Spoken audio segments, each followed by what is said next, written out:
Olá, muito boa noite para você. Sobe para 619 o número de mortes em decorrência da Covid em Patos de Minas. Publicada a estimativa da receita e despesa do município de Patos, o valor é de quase R$1 bilhão. E você vai ver também. Morre Pelé, o rei do futebol aos 82 anos. Polícia Civil incinera 89 quilos de pasta base de cocaína. Suspeitos de furto de motocicleta são levados para a delegacia. Última audiência pública de 2022 discute plano de saneamento básico. Divulgada a escala e valores do IPVA 2023 em Minas.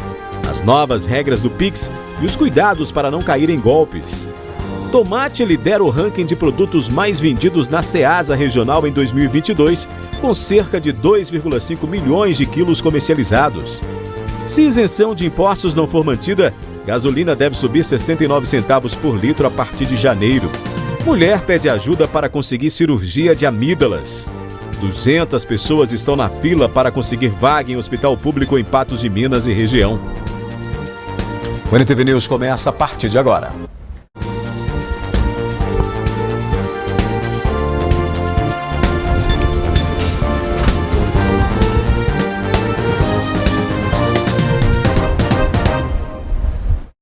A gente inicia essa edição mostrando que a Polícia Civil incinerou, nesta quinta-feira, cerca de 89 quilos de drogas em Monte Carmelo. A pasta base de cocaína foi apreendida pela Polícia Rodoviária Federal durante fiscalização de trânsito na BR-365, no dia 20 de dezembro. A droga estava escondida no assoalho de uma caminhonete e o condutor de 45 anos foi preso em flagrante.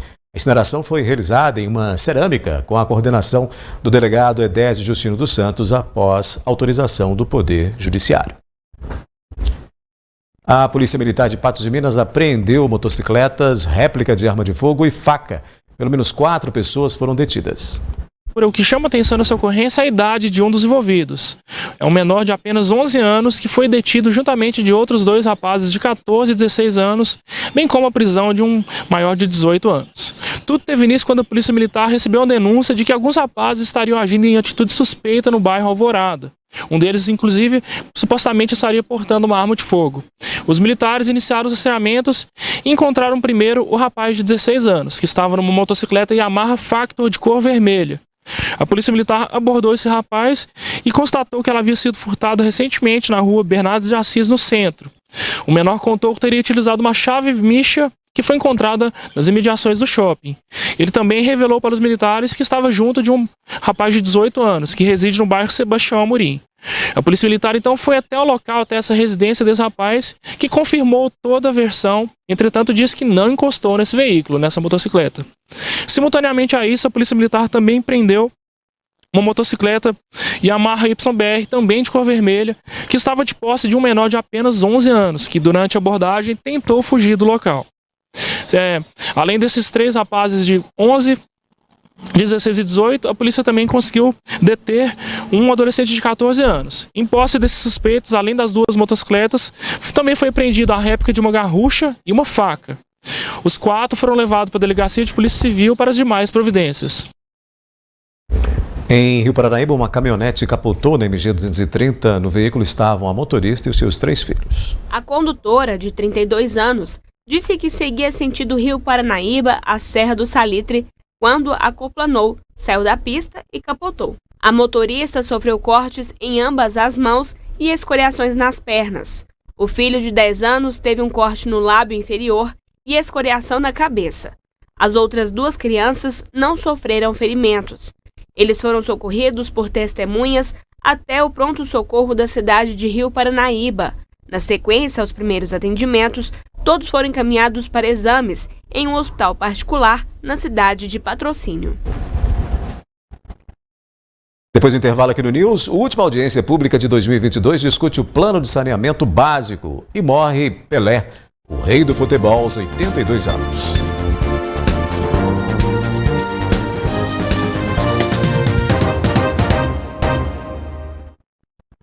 Faleceu hoje aos 82 anos Pelé, o rei do futebol. O único jogador na história do esporte a vencer 3 Copas do Mundo. Reverenciado como atleta do século, o tricampeão mundial estava internado há um mês para tratar de um câncer no cólon. Edson Arantes do Nascimento, o Pelé, nasceu na cidade de Três Corações, em Minas Gerais, no dia 23 de outubro de 1940. Desde pequeno, Pelé gostava de futebol e jogava com uma bola de pano. Com o passar dos anos, o jogador encantou o mundo com seus dribles e passes. Foi consagrado como embaixador mundial do futebol. Foi eleito o atleta do século. Levou o Santos Futebol Clube, onde atuou por mais de 2 décadas, a ganhar mais de 40 títulos.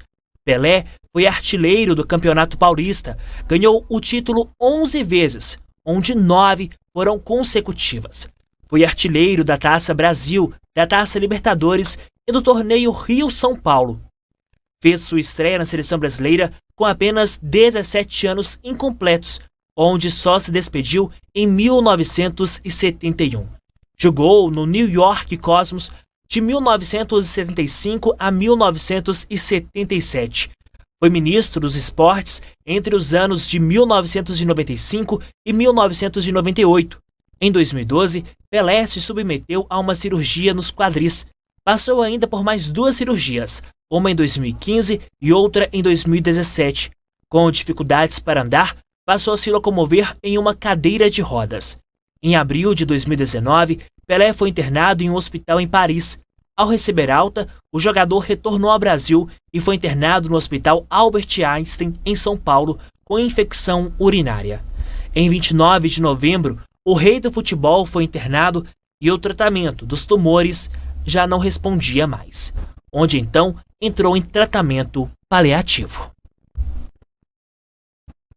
Pelé foi reverenciado hoje, né, após essa nota triste do falecimento dele, por figuras que vão desde Barack Obama, ex-presidente dos Estados Unidos, aos jovens jogadores como Mbappé, também aos consagrados como Messi, tantos outros jogadores e figuras, né, o presidente da França, Macron, então, entre outros, né, que vivenciaram a passagem de Pelé pelo mundo do futebol, pelo planeta bola, e que deixam um legado aí de ser a referência como atleta do século e como quem construiu, né, novas diretrizes e parâmetros para o futebol, tanto dentro do gramado, né, nas quatro linhas ali do campo, como fora dela, né, até inclusive revolucionando, né, com a Lei Pelé e outras posturas que Pelé teve ao longo de sua vida como jogador, né, e trazendo aí para o nosso futebol, que hoje é moderno, muitas novidades numa época em que não havia espelhos, né, com relação a outros jogadores que faziam ali jogadas incríveis, lances fabulosos, e que Pelé apresentou ao mundo aos 17 anos de idade, né, quando estreou pela seleção brasileira. Fica o sentimento de tristeza por a gente entender que os gênios, quando morrem, outros gênios de igual, né, qualidade e tamanho não vão aparecer. Não teremos nunca um novo Pelé. Teremos outros excelentes jogadores, mas com essa qualidade e com essa genialidade não teremos. A gente vai mudando de assunto aqui no News. Olha, 8.978 pessoas tiveram que deixar suas casas em Minas devido ao período chuvoso. 112 municípios do estado estão em situação de emergência e agora sobe para 14 o número de pessoas mortas. Para auxiliar as vítimas, a Cruz Vermelha, em parceria com Servas, realiza uma campanha SOS Chuvas em Minas. Alimentos e material de limpeza são os itens de maior necessidade. Neste ano, há também uma novidade, que é o cartão humanitário. Infelizmente, a gente vai chegando em dezembro, a gente já tem que estar trabalhando em função disso. A gente sabe que vai ter esses alagamentos, essas cidades com esse trabalho em função da necessidade das doações. Então, o que a gente fez? A Cruz Vermelha inovou colocando o cartão humanitário, e esse cartão ele vem com uma novidade muito grande, porque além de nós termos várias possibilidades de fomentar a economia local, a gente tem lugar que às vezes a gente tem dificuldade de acessar em função até mesmo do próprio município estar ilhado, então acessar com cesta básica, com caminhões para poder estar conseguindo levar essas doações é muito difícil. Então o cartão humanitário veio em uma lógica muito interessante, porque a gente fomenta a economia local. Então simplesmente não chega-se com cesta básica, entrega nos municípios, a gente entrega o cartão humanitário para essas famílias. e elas têm ali a real necessidade, se ele está precisando mais de gênero alimentício, se ele está precisando mais da parte de material de limpeza. A elaboração do Plano Municipal de Saneamento Básico de Patos de Minas foi discutida nesta quarta-feira durante a última audiência pública do ano. A última auditoria pública do ano foi marcada pela última etapa de elaboração do Plano Municipal de Saneamento Básico, com o objetivo de conciliar os 4 componentes do serviço de saneamento básico: abastecimento de água, esgotamento sanitário, drenagem e manejo das águas pluviais urbanas e limpeza urbana e manejo dos resíduos sólidos. Eu estou vendo aqui um sonho realizado. Desde 98, a nossa preocupação, principalmente com quantidade e qualidade de água do Rio Paranaíba, a gente já expressava isso. Vários prefeitos, várias gestões, a gente vinha tentando com que eles dessem a importância a um plano de saneamento básico, o de resíduo sólido, e agora que a gente vem a pensar realmente que é necessário. Mas a gente iniciou esse trabalho já em 98, em 2002 nós constituímos o Comitê Federal do Paranaíba, né? E por sorte, essa legislatura, assim que foi empossado o primeiro presidente, eu fiz algumas denúncias, informações em forma de denúncia, solicitando uma CPI. Nós conseguimos mobilizar os vereadores e fizeram um grande trabalho. Nesse trabalho, constatamos as deficiências no nosso sistema de tratamento de esgoto, na qualidade de água e principalmente no que é ainda jogado in natura no Rio Paranaíba. Esse plano vem, eu creio, para abrir um novo horizonte. Um dos questionamentos feitos foi sobre os dados apresentados. O problema é que muitos dados fogem à realidade da localidade. Então, por quê? Porque nós não temos um acervo, né, de dados confiáveis, vamos dizer assim, né? Alguns dados não são os reais que acontecem. Então, a importância desse tipo de trabalho é que a própria lei de resíduos sólidos, a 12.305, ela determina que municípios acima de 20 mil habitantes têm que fazer o plano de gestão entregada do município. No caso, a empresa contratada, que é a AMIR, né, ela faz o levantamento de campo com dados primários e secundários, né, utilizando inclusive dados nacionais coletados pelo Sistema Nacional de Informações de Saneamento, que embarca aí os pilares, né, que tanto a questão de água, esgoto, drenagem urbana quanto resíduos sólidos, são os 4. Dados também, porventura, da população, inclusive internos da própria prefeitura, né? Então, todo o quesito, por exemplo, dados de resíduos sólidos são captados de forma direta, né, com dados reais da própria Prefeitura Municipal de Patos de Minas. Então, o questionamento aí é até uma questão que a gente tenta ao máximo, na construção do plano municipal, trazer essa realidade nossa do município, né? Mas a gente vale salientar aqui que existe um período também de elaboração desses dados, né? Então já são aí um tempo de 2 anos que vem coletando informações e que são dados que oferecem também uma dinâmica muito grande. Eles acabam por atualizar de forma muito direta, o que acaba impactando nesse resultado, nessa resposta apresentada atual. O documento fica disponível até 14 de janeiro no site da Prefeitura, para que a população tenha acesso e, caso queira, questionar. É um importante instrumento aí para a própria população de Patos de Minas, tendo em vista que ele evidencia aí a base do saneamento básico, né, os pilares que vão direcionar aí os diferentes tipos de serviços, e principalmente aqueles que estão ligados diretamente à população. A gente tem a consulta pública em aberto também, toda a sociedade civil pode prestar contribuições, questionamentos, a gente vai atender a todos, a gente vai olhar, vai fazer as considerações para incorporar nesse produto 8 para a gente fechar. Posteriormente, esse produto sai do Executivo, volta aqui para o Legislativo e é criado o projeto de lei para, de fato, implementar o Plano Municipal de Saneamento Básico. Ao todo, foram 2 anos sendo feitas audiências públicas. Nesse período, foram feitas 8 etapas. Agora, o documento volta à Câmara para que seja feito o projeto de lei.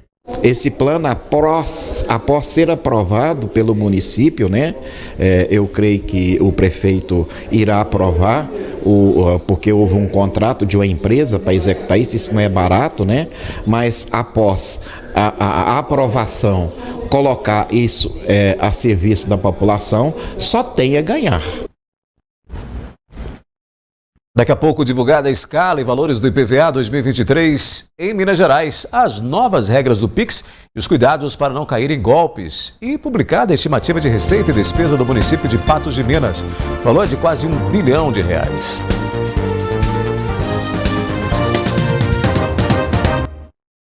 Foram publicadas no Diário Oficial de Patos de Minas, nesta quinta-feira, as estimativas de receitas e despesas do município para 2023. O orçamento é de quase R$933 milhões. A estimativa da Prefeitura de Patos de Minas é que a receita do município para o ano que vem seja de R$932.620.000. As 3 áreas que mais devem consumir o orçamento são saúde, educação e previdência social. Nas despesas já estão previstos os aumentos salariais para secretários, procurador e controlador-geral de Patos de Minas. Entre os precatórios, que é o reconhecimento judicial da dívida da Prefeitura com a imobiliária Tupi, que representa antigos donos de parte do Parque Municipal do Mocambo, estão previstos R$5,5 milhões, que é parte da dívida que deve ultrapassar R$50 milhões.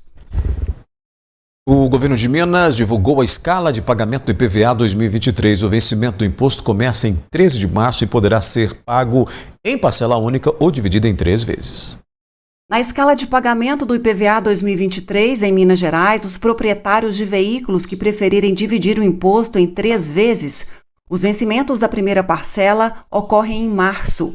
Placas finais 1 e 2 no dia 13. 3 e 4, dia 14, 5 e 6, dia 15, 7 e 8, dia 16 e 9 e 0, em 17 de março. O IPVA inferior a R$ 150 não poderá ser parcelado. Quem optar pelo pagamento em cota única, até a data fixada para o pagamento da primeira parcela, terá 3% de desconto. Há ainda 3% de desconto para bons pagadores, no caso de veículos com a documentação em dia nos anos de 2021 e 2022. O valor do IPVA varia de 1% a 4% sobre o valor do veículo. O valor da taxa de renovação de licenciamento anual de veículo em 2023 ainda não foi divulgado. Em 2022, foi de R$ 135,95. Pelo 3º ano consecutivo, não haverá cobrança do DPVAT. Para consultar o valor do IPVA, basta acessar o site fazenda.mg.gov.br/impresas/impostos/IPVA/consulta. O pagamento do IPVA será efetuado nos agentes arrecadadores autorizados a receber tributos e demais receitas estaduais. Mais de 138 milhões de pessoas estão cadastradas no Pix, que foi desenvolvido pelo Banco Central. A partir da próxima segunda-feira, o sistema terá ainda mais facilidades. Veja aí o que muda. O Pix é o meio de pagamento mais utilizado pelos brasileiros e vai ganhar mais facilidades a partir da próxima segunda-feira. Entre as novidades é que não haverá limites por transação. O Banco Central também aumentou o limite para as retiradas de dinheiro por meio das modalidades Pix Saque e Pix Troco. O valor máximo passou de R$ 500 para R$ 3.000 durante o dia e de R$ 100 para R$ 1.000 no período noturno. Salários e benefícios previdenciários também poderão ser pagos pelo governo por meio do Pix. Pois é, o Pix caiu no gosto da população e nos últimos 2 anos foi responsável por mais de 28 bilhões de transações bancárias.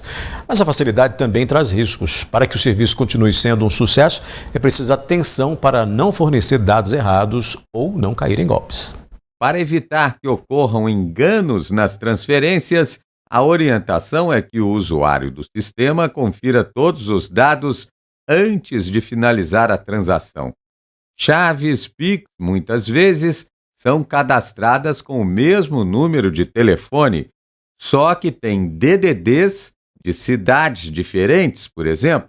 O Pix é uma transferência instantânea.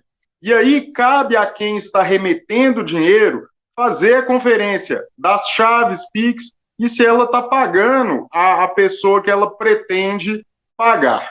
Segundo dados do Banco Central, já foram registradas 537 milhões de chaves Pix o que corresponde a 2,5 vezes a população brasileira, que é de quase 215 milhões de habitantes. A grande maioria das chaves, 95%, são de pessoas físicas. Atualmente, o Pix conta com 140 milhões de usuários. E desde que foi lançado há 2 anos, o sistema tem tido um crescimento acelerado. Já foram registradas mais de 28 bilhões de transações via Pix, o que movimentou uma quantia recorde de mais de 13 trilhões de reais. E ainda de acordo com dados do Banco Central, a quantidade de operações via Pix ultrapassou outros meios, como cartão pré-pago, as transferências bancárias e o débito direto. E por ser uma forma instantânea de pagamento, o Pix é também a forma de transação preferida pelos criminosos para aplicar golpes por meio das redes sociais e na internet. Por isso é bom ter a atenção redobrada. São vários tipos de golpe, porque o Pix é uma forma de pagamento instantânea, onde os criminosos eles preferem o recebimento através de Pix, porque logo após que ele recebe esse valor de Pix, ele consegue transferir esses valores de forma bem rápida.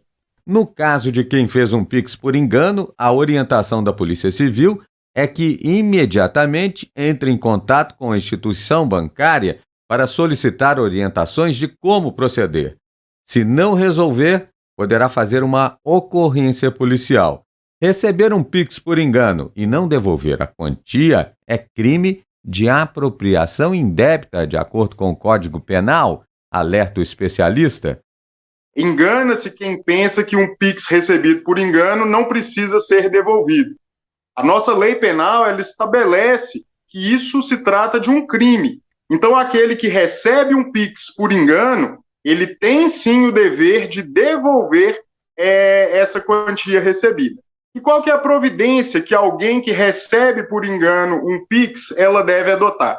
Primeiro, ela deve entrar em contato com a sua instituição financeira e noticiar que recebeu esse Pix por engano. A própria instituição financeira, ela vai tomar as providências para que esse valor seja devolvido. Ou a própria pessoa, se tiver conhecimento de quem foi que remeteu, se tiver acesso à chave Pix, ela pode usar do próprio instrumento no seu aplicativo a opção de devolver o Pix. A seguir aqui no News, se isenção de impostos não for mantida, a gasolina vai subir 69 centavos por litro a partir de janeiro. E tomate lidera o ranking de produtos mais vendidos na Ceasa em 2022, com cerca de 2,5 milhões de quilos comercializados.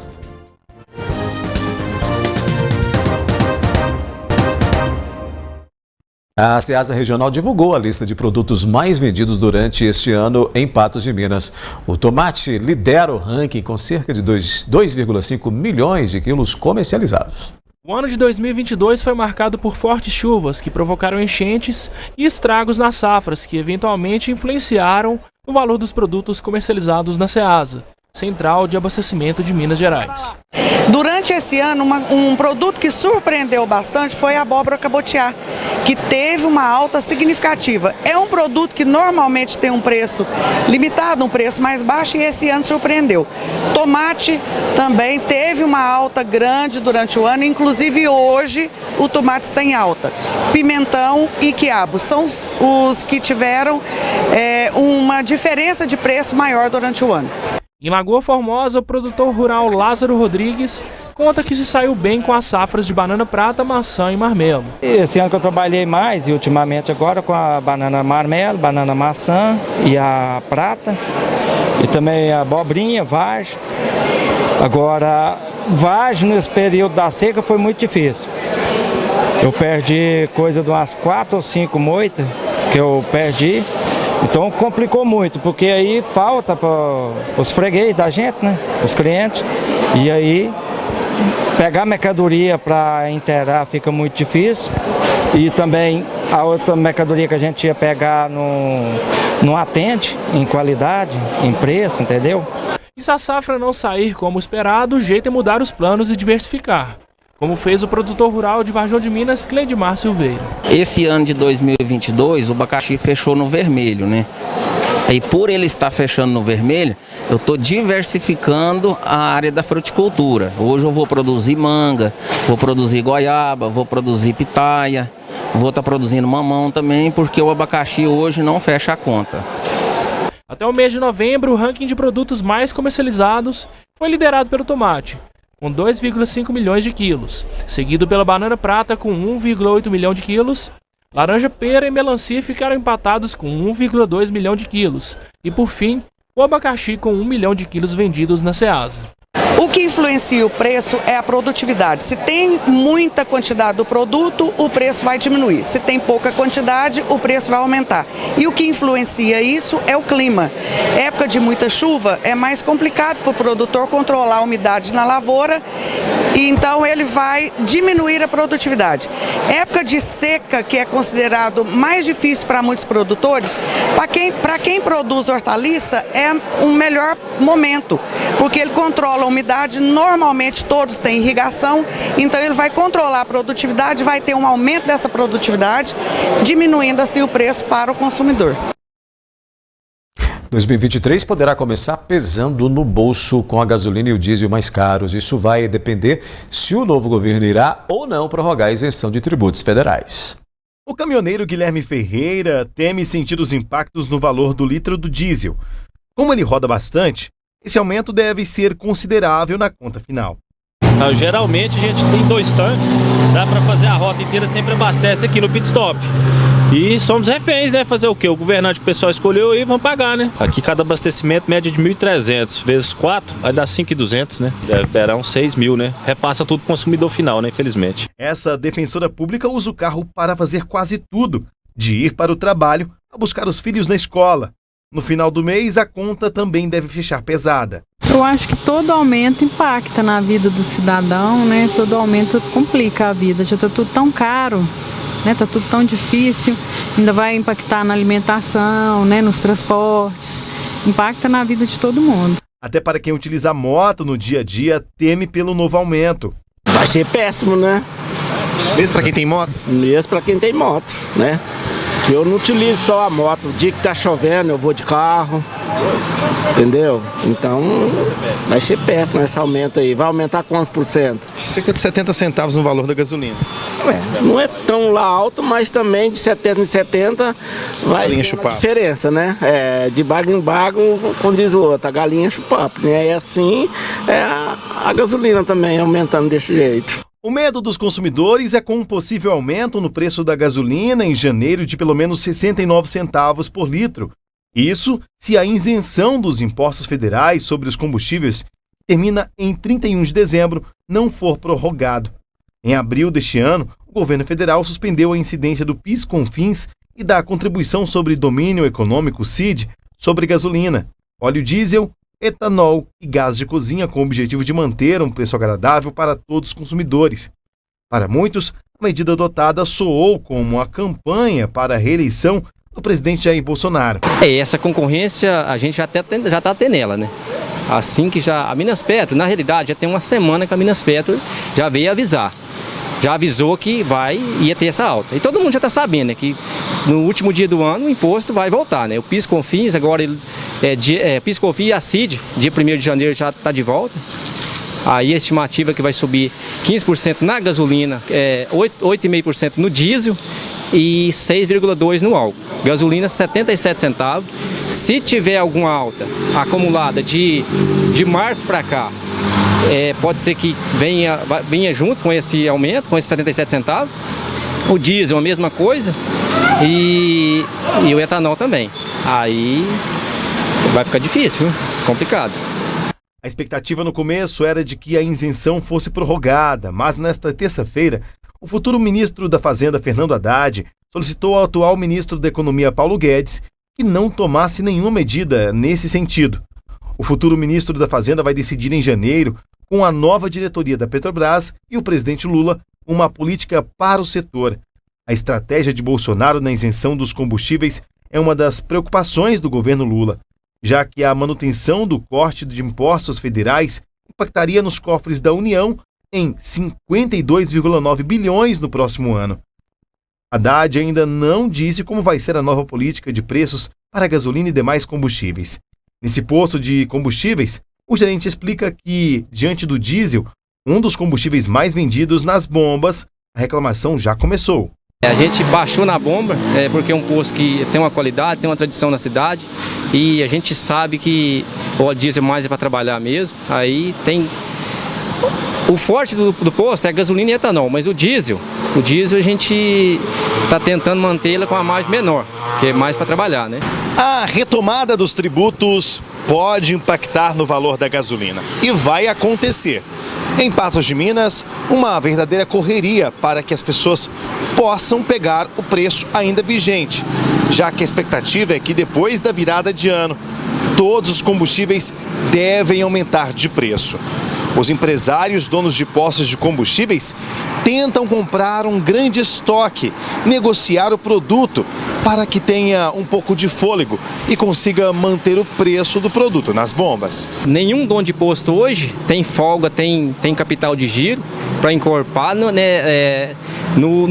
combustível, porque vai dar uma diferença grande, E aí o que acontece? Se virar o dia primeiro com o tanque vazio, você imagina, gasolina 77 centavos, óleo diesel 43, etanol 24 centavos. E os donos de posto tá apertado, né?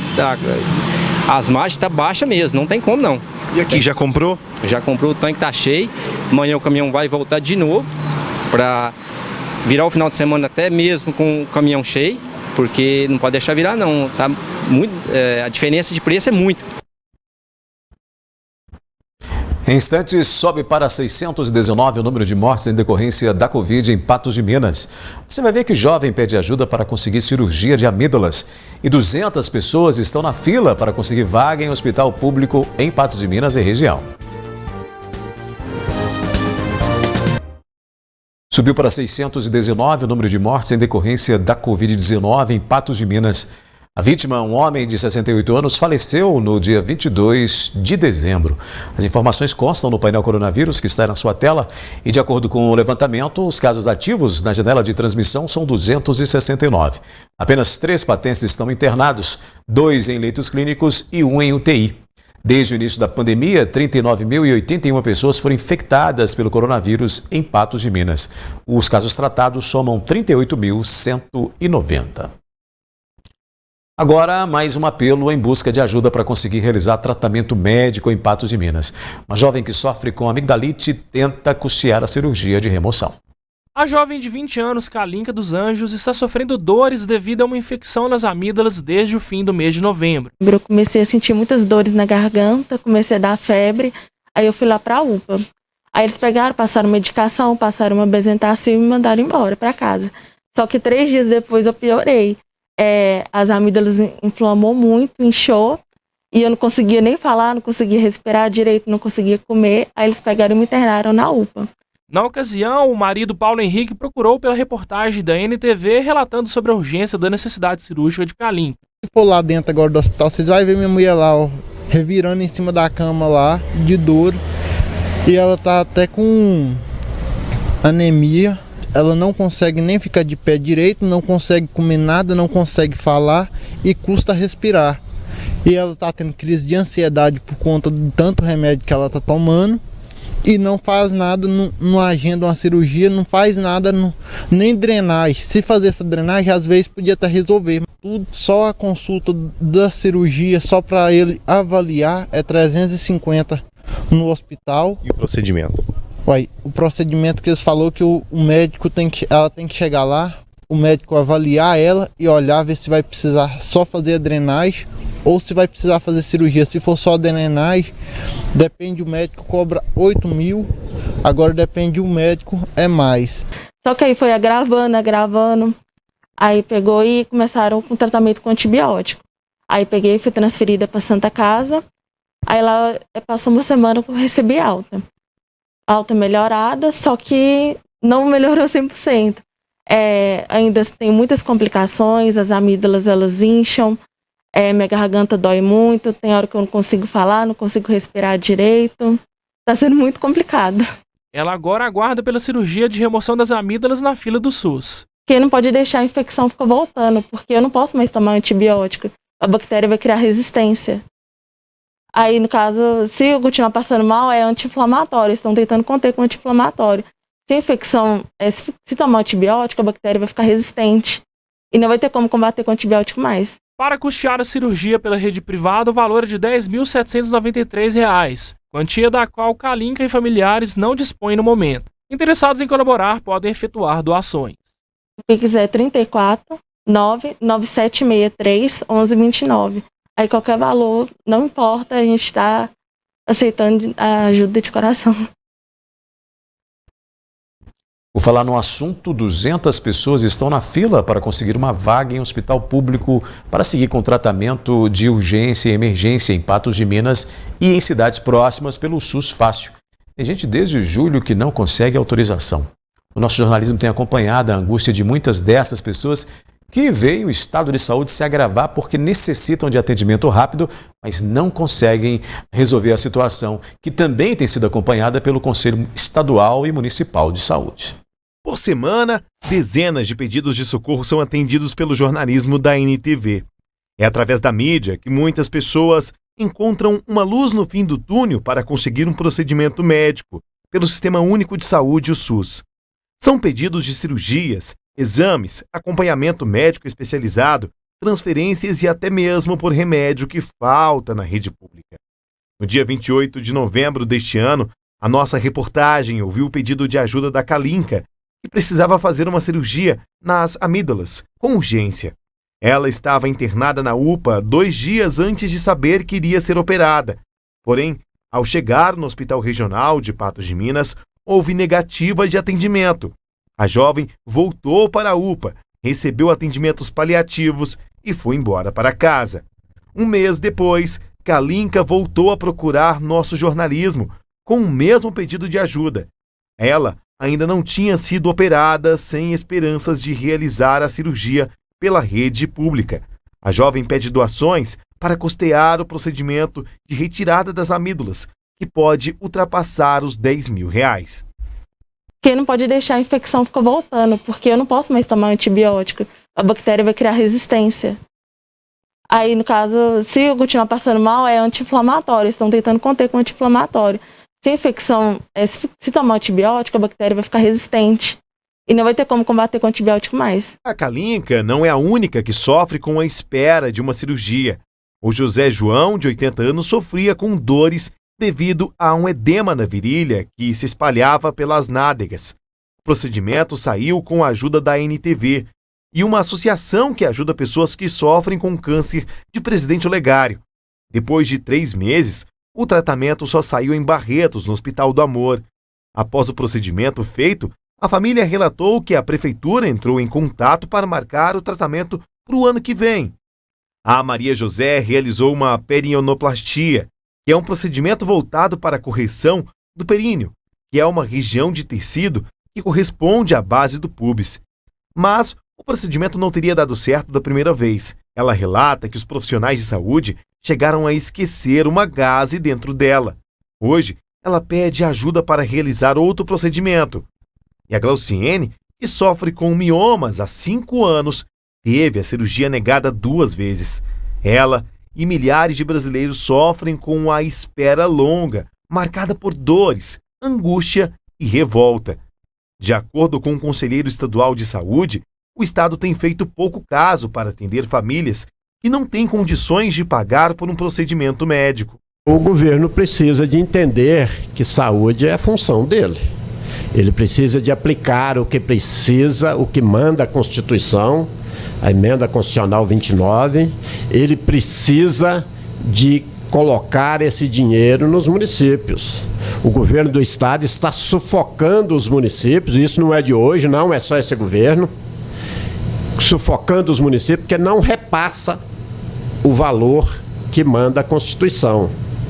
E quando não repassa, sofre os prefeitos, sofre os secretários municipais de saúde, porque porque a população fica perto dos prefeitos. Ninguém vai lá cobrar do seu governador, mas está no pé do prefeito, conhece ele, conhece a família, conhece a secretária, a família dos secretários, né, de municipais de saúde. Então, se o governo fizer a sua função, aí dá para organizar. Sem dinheiro é muito difícil a gente organizar. Então nós estamos cobrando, nós precisamos de mais leito em Patos. Como a iniciativa privada não vai voltar para o SUS, ela não tem interesse, a gente precisa de fazer unidades hospitalares públicas. A maioria das famílias, além de acionar o jornalismo da NTV, também recorrem ao Ministério Público e ingressam com ações judiciais na esperança de conseguir se tratar. É um direito do cidadão procurar, né, recorrer a quem ele achar que deva. E a Justiça, o Ministério Público, é um bom caminho. Mas eu quero te dizer que nem assim estão conseguindo. Porque você manda lá pro SUS Fácil, né, para ele achar uma vaga, ele não consegue achar. Então tá complicado. E isso é estado inteiro. Isso não é só aqui em Patos. Patos é mais gritante porque nós temos o maior vazio assistencial de todas as 13 regiões do estado. Mas aqui também tem esses problemas, né? E é detectado no estado inteiro. Quando um paciente cai no SUS Fácil, ele é mandado esse pedido de transferência para todos os hospitais do estado, da rede pública. E não estão encontrando.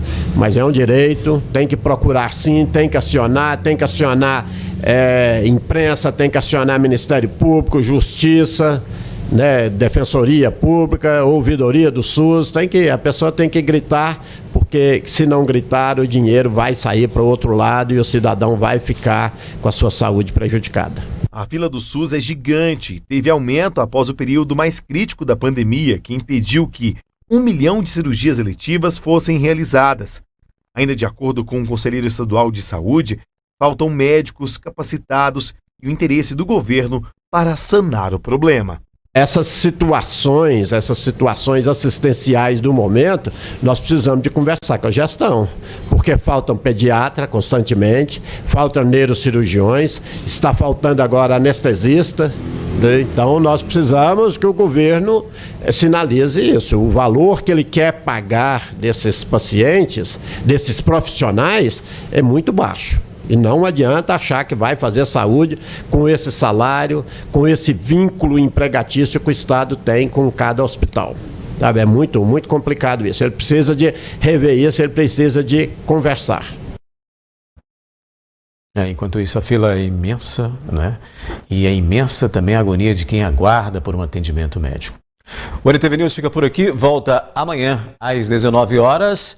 Mais cedo eu te encontro no 30 Minutos às 11h30 da manhã. Obrigado pela companhia e até amanhã.